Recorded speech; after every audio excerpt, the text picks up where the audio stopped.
We're so lucky we get to be on set and have movie magic moments and witness it firsthand, but it's like if I could give that to everyone in the world, I would. I was like, I wish you knew what that felt like. And in Babylon, you're going to watch that and you get that. You get that moment. You're in it. You're totally there with everyone and you feel what it feels like to get that movie magic moment captured. Hello, welcome to Entertainment Weekly's Around the Table with the cast of Babylon. I think what we have here in Hollywood is high art. It's party time, sparkle time! First time I read the script, honestly, I thought it was like a piece by itself, no? So I thought that you could publish this, so you can never make this movie, and this is still something with a lot of value, just like a book. Mm. And then, honestly, I think like this movie just can't be done. Like, how? And I even start thinking like CGI situations. I don't know, like faking it. Yeah. But then everything, everything was for real. Everything was like right there. I mean, Damien chose to shoot it on film. He wanted to do it. We used to make films with not relying on computer-generated images, but to have 7 extras in the back and explosions going off while the sun's going down. 700, did I say 7? 7. Wow! And in one scene, we had 7. And that's what makes this the epic that it is. 7 extras in the back, which you never see. It was like the big war scene and the sun going down and blah, blah, blah, blah, blah. But anyway, back to when you first read the script. When I first read the script, it was similar to these two gentlemen. It was really ambitious and it seemed larger than life, and I was just really excited to have an opportunity to audition for it. Because as the cast was coming together, I was like, I really need to be a part of this. So it was really cool to get to, you know, manifest it and it happened. Beautiful. Oh, you know, I had plans. What do you mean? I can't be a clown all the time, man. I remember thinking what Diego said was, how are they going to make this? First of all, it's going to be X-rated, so no one else will be able to come and see it. And secondly, it just seemed it couldn't be done. Yeah, it had this wild Fellini-esque quality to it that was really intriguing to me, not being a part of. And it was 180 pages, which normally it's hard enough to jam 120 pages into a film. And so my first question was, this thing's great, but what's getting cut? And he said, nothing. I'm going to pace this thing, you know, at a minute a page. And he did. And you look at it, I think it's something, again, I haven't been a part of, why the shots are so rich and full of things happening, and it's quite extraordinary. And that's you see it certainly in the first 30 minutes, which is just the opening party scene. Like before, I never read the script before that someone I already admire, you know? Like all the scripts I read before, like in my career, it's like or new directors or people that I never worked with, or sometimes I saw a movie before, you know? But reading a script, like already putting like, okay, this is a Damien Chazelle's movie, you know, into the reading. That was something new. I just realized that, but it never happened to me before. That was cool. That is cool. If you could go anywhere in the whole world, where would you go? I always wanted to be part of something bigger. Yes. Let's go! Something that lasts, that means something. I kind of have a sense if I read a script that I'm kind of like, oh yeah, I think I know how I'd deliver that line, or yeah, I know how I'll get a handle on that or that aspect of the character. This script, I was like, the rattlesnake thing, I have no idea what I'm going to do, and the projectile vomiting, I have no idea what I'm going to do. I don't know how to pull that off. Which she did like a veteran, so go figure. But it's true, because you read a script like through the lens of this is a Damien Chazelle film, and then you know that's so quickly followed by a gorgeous scene that Jean and Brad have together. And it's very highbrow kind of writing, and right before it, I'm projectile vomiting on people. So I was like, how do I do it? I mean, I know how I'd do this if this was a straightforward comedy right now, but how do I do it and let it still exist in a film that is elevated and cinematic? And it has to be so absurd, and it also has to remain elevated in this kind of like cinematic space. I don't know how to do that. Yeah, it was fun though. But you did. You did it. Absolutely. You did. Yeah, we did it. It was fun. It was very fun. I think I felt a little bit, I was very nervous with our snake fight scene because I don't know how you kept a straight face when you laid there so still. It's because she was a popsicle. It was so cold. I'd frozen over at that point. And then Damien just kept saying, suck harder. And I'm just thinking, oh my God, this is so embarrassing. And all I could think about was the worst direction I've ever received. Suck harder. But I just wanted to be kind of telepathically communicating with you because you had your eyes closed, and I really wanted to just say, I'm so sorry, Margot. I'm so sorry. and I just didn't, you know. Well, also, didn't you say that it was the stickiness on our stack? As soon as they pulled the snake off, all the sticky stuff got covered in sand. Well, because she and you was had to suck sand. We had so much sand in our mouths as well. That was. And then, you know, if I were to give you an honest answer to how kissing Margot was, it was gritty. Gritty. Yeah, it was gritty. Really. I've heard that before. Words out. Guys, the gritty kisser. Yeah.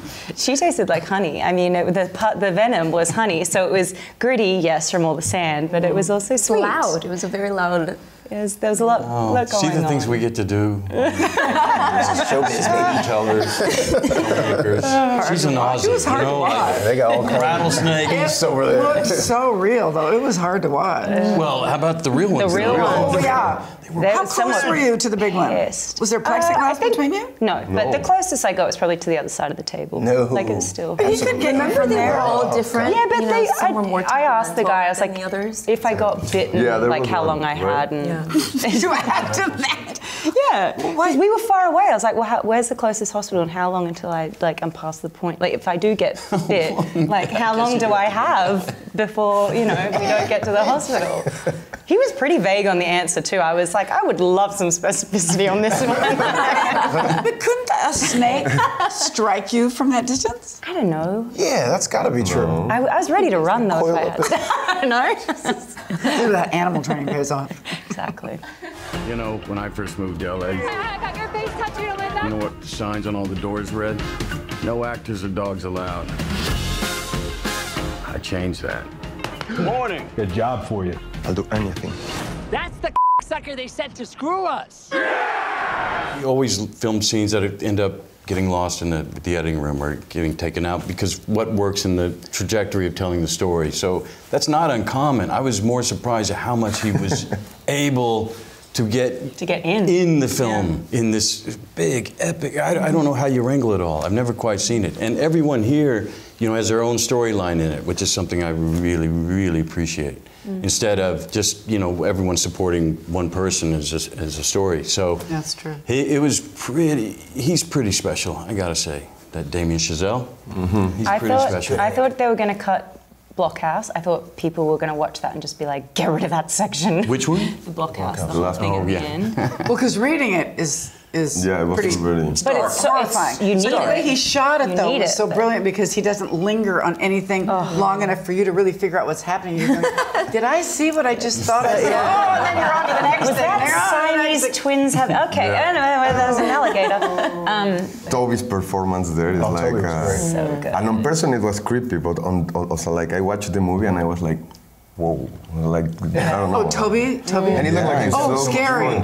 So scary. Yeah. That was dark. I came to visit that day. That was dark. I came to visit too. Yeah. Oh, I came to visit when it was the rat eating. Yeah, I made sure that you were gone before I came. No, when he discovers that the money is fake, I'm thinking, so how many levels are you down underground? Dante's Make a run for it. like 4 levels. Yeah. Oh God. Oh God. So good. It was kind of intense. Like that first party sequence was really like after each take, all of the background artists were like organized partying. that was, especially when you had so many extras who were just encouraged to kind of, take your clothes off and go crazy. That they were, they were pros, and they had to do it a lot of times. And it was both. It was a super tight ship, and they Damien storyboarded the entire film. It wasn't like a let's find it on the day situation, but he would leave room to find it on the day. If something came up or a particular set or whatever, he would kind of be like, go nuts. We had a scene one time where it was like, you know what, this room is a lot bigger than I thought it was going to be. Play in it, instead of doing the 3 lines we meant to do. And so things like that would come up, and that was really great. But yeah, it was chaos and it was madness, but he's a super specific filmmaker at the same time. I like how you described, when we were making we were trying to get the shot at sunset when everything's, a movie within a movie. That's like one of my favorite. I came to visit set that day because I was like, this is something I just have to witness, even though I'm not in the scene. And I believe it was Diego's first shooting day on set, and it's Manny's first day on a film set. And it is it's something I'll never forget till the day I die was that day. And I wrote it down. I should read it to you guys after this is all done, whatever. But I wrote it all down, like, today I went to set. It was the best day of my life, and blah, blah, blah, blah. And I described all of it. But it was just so art imitating life in the craziest way that I don't know if we'll ever witness again, and on a scale that we'll never witness again. You had 700 extras who were playing extras that were picked up from Skid Row and given swords and told to do a battle sequence for a free lunch. You've got Spike Jonze being like a, you know, Otto the director. You've got Damien directing Spike. You've got Brad being Jack Conrad, the massive movie star who's got this epic kiss with explosions in the background, and everyone's trying to get this, and you've got Diego's character Manny racing in with a camera to catch it before we lose the light. And all of this is happening while an orchestra is playing the mood music, and everyone's explosions are going off, and everyone was sitting there with like bated breath, filming a crew sitting there with bated breath, and the director, Spike, says, cut. We got it. And then they all run in and they cheer, and then we were watching, and Damien says, cut. We got it. And then we all ran in and cheered. It was just the greatest. Yeah, for all the madness of filmmaking, this scene captures that other thing, that magic that happens in scenes that you can only, like, you couldn't plan for. It just happens. And when you hit those moments, it's such a high. It's just a high. We're so lucky we get to be on set and have movie magic moments and witness it firsthand. But it's like, if I could give that to everyone in the world, I would. I was like, I wish you knew what that felt like. And in Babylon, you're going to watch that and you get that. You get that moment. You're in it. You're totally there with everyone, and you feel what it feels like to get that movie magic moment captured. She's stealing the scene right from under me. She's icing her nipples so they perk up through her dress. I ain't icing my nipples. This is natural.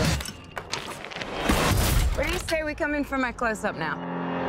Our walk and talk scene before the party was a one-er. Went for 2.5 minutes, and we did that 36 times. That was the most takes I've ever done in a scene. But really? Yeah, 36, and it was like a 2.5-minute scene. But no, the scene where Nellie does her first talkie, you really, and this is like a real credit to Tom Cross, our editor, because you understand the rhythm, and for people who don't know how it goes on a film set, you kind of grasp that pretty quickly too, especially now that sound's involved, like sound, mark, blah, blah, blah, and action, and then hitting your mark, and da-da-da-da-da. And he kind of creates this rhythm and this propulsion with the repetition of it, building up to obviously a giant disaster where Nellie loses her shit and gets in a massive fight and all hell breaks loose. But I can't remember how many times we did it, but what I can say is that none of us had a voice by the end of that day. Like literally PJ, Olivia, me, like none of us could speak because we'd been screaming so much, and the whole thing had just gotten, you know, it's bigger and crazier as every scene does on Babylon. And it was hilarious to shoot. One of my favorite scenes when I read the script is that's always the scene that made me laugh out loud so much. And when I watch the movie, I think it's a brilliant, brilliant piece of editing and sound design. Another thing that I feel like don't get a chance to talk about enough, it's like the sound design in this movie, depicting sound coming to film, is just so impactful. It's really amazing, and you definitely appreciate it in that scene in particular, because the irony is silent films were super loud. And they were so loud, they're like a cacophony of sound with sets and mood music, and then sound came in and everything got silent. So trying to like depict that transition on screen took a lot of clever people. Most of us just think about that scene in Singing in the Rain, you know, where Gene Hagen's going, I can't stand him. I can't stand him. I can't stand him. That's what I said. And the necklace, it's like. But then you watch, like, you watch a movie from 1931, like, I think of Public Enemy, or like, there's a couple I watch around that time, like, every time they open a door and step, and it's like, it's like, you can tell they haven't figured sound out just yet. I think we've seen a major shift certainly with streaming. Why I like it, I think I like it for several reasons. That we're getting more eyes on stories, on really good stories. We're seeing that the bench is really deep as far as talent for writers and directors and actors. And that was the case all along, but I think only a few of us were getting a chance. But it has been a big jump from where everything was about first weekend and how does a film perform to smaller things. I'm also going to add, with series, you get to spend more time with characters. I really appreciate that as well. But I think it's a big shift. Where we go in there, we're still trying to figure out where theatrical lands.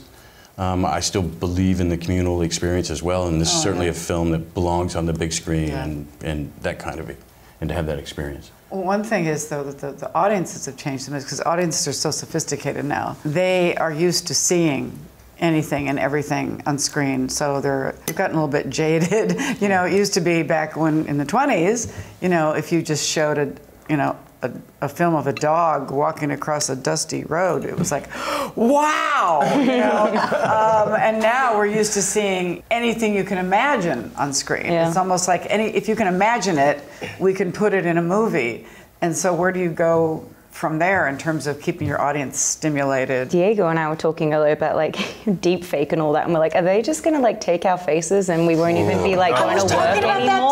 So creepy. Or after you're dead, they'll go, oh, let's put Margot Robbie in that movie. Yeah. You know, 100 years from now, have her doing God knows what. Yeah. You know? No, it's true. It's true. And your estate will have to sue them. It'll be horrible, Margot. I know. Because we don't, you know, when we jump in, we get scanned for these sorts of things. We don't, like in the beginning, you didn't know, like, I need to own that scan because now the studio owns that scan and they could do whatever they want. I was like, when they started putting Marilyn Monroe in TV commercials and Fred Astaire dancing in Coke commercials and stuff, it's like, who's going to protect you? I don't want that necessarily, unless my kids are getting rich off it, of course. In which case, then it's all right.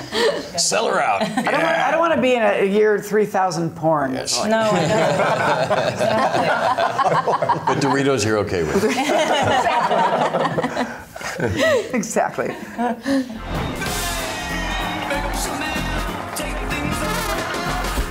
What are your thoughts for the future? Shouldn't stand in the way of progress. This is gonna be what it's gonna be. Here's the twist. Whoa! What's apparent to me is, I mean, one, I like to see the birth of filmmaking. You know, by all reports, it was the Wild West. You know, it was unregulated, and people were figuring out what this new medium is. And other people were figuring out, oh, they can make a lot of money on this. And so, you know, things like, I mean, we think of Warner Brothers owned Looney Tunes, but the Carnegies and such who made America, they were they were ruthless, just ruthless, fighting for their stake in this new business. Then you have the artists that are still like, I mean, it's still that struggle today, the artists that want to tell those stories. But overall, what I see most is just the community, the lineage of this great sport we get to be a part of that started way back when and will go on way past us. And I just feel privileged to be a little part of that. Yeah, like what Jean said in the movie. That for me is like the quote of the movie. But I mean, what a way to come for the first time to Hollywood. Thank you first. What Babylon gave me, well, so many things. But that idea of like playing with the ghosts and angels. You'll be immortal. Yeah, but also this movie was like even more metafictional with that idea, at least like to me, because I mean, I always gonna have one movie with Brad Pitt, you know, or with Jovan Adepo. I don't know. But I like that these movies say that, like we made this movie, but at the same time, it's like the idea of like the movie is more important than us. You know, and it's going to be there like forever. I love that idea. It's interesting too because there is something about, still as jaded as we've all gotten in this world today, there is still something about making movies that everyone is sort of fascinated with because you're capturing a moment in time that will never happen again, but you can watch it over and over and over and over. And what's to me continuously amazing about watching a performance on film is that you're watching a performance that literally never happened. Literally never happened, because that person says something in take 2, and then that person responds to what that person said, but maybe in take 6. And then they respond to that maybe from take 1 before that person even said that, or what. And so you're literally seeing something that is, so in that way, it's not the actor's medium. It is still the director's medium. But I mean, you literally you're seeing something that never actually took place, put together into this kind of amazing thing. I mean, it's just... Unless it's that crazy oneer at the start of the party. Exactly. Then there's Damien Chazelle, who what I just said does not pertain to whatsoever. The girl seems nice. She is. She has no idea what's next.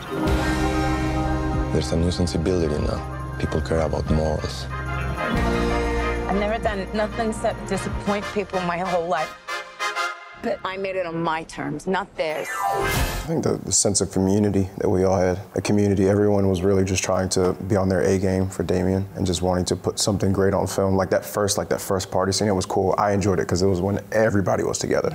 And even though we all had different objectives in the scene or whatever, we were still doing this monster together and everybody was pumped about it. Yeah, with every extra. Yeah, like everybody was in it. Like even, I remember in between the takes, like he would have those speakers set up in the theater and he would just like pound music after the takes just to keep people jumping and partying and stuff. I was like, this is fucking sick, man. Like, it's fun. We remember this morning, do you remember at one point when everyone in the band that you were playing with started playing My Girl just in between takes? We were all sitting there until like the whole room of like, what, 200 of us were singing My Girl. And it was like, again, it's like it's not for the movie, it's not on camera, but it is for the movie. It's us all in between takes, like doing something together, completely impromptu. And it was like that was so much fun. I forgot about that. I remember because the band, they don't get paid to play extra when they come Yeah, they could just stop. And they would just start picking up the tuba out and be like, and he would just start playing the beginning of the song. And we'd all start dancing even though the cameras aren't rolling. We're so tired. Everyone just like start dancing and clapping. It was just so good. Man. I remember like hearing Damian's laugh during takes, like, I have this feeling like, we're doing it. It's the best sound. It's the best validation. It's that was the best feeling, like, we got it. Or split the difference. That was amazing. So good. We are gonna be more than they ever bargained for. What I do means something. It's bigger than you.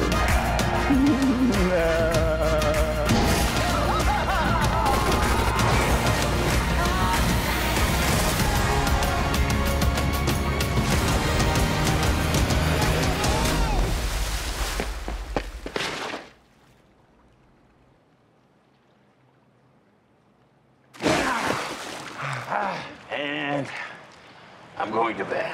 This has been EW Weekly's Around the Table with the cast of Babylon. Come see our film when it opens, I think the 23rd, am I right? December 23rd. December 23rd. Okay, there we are. Thank you.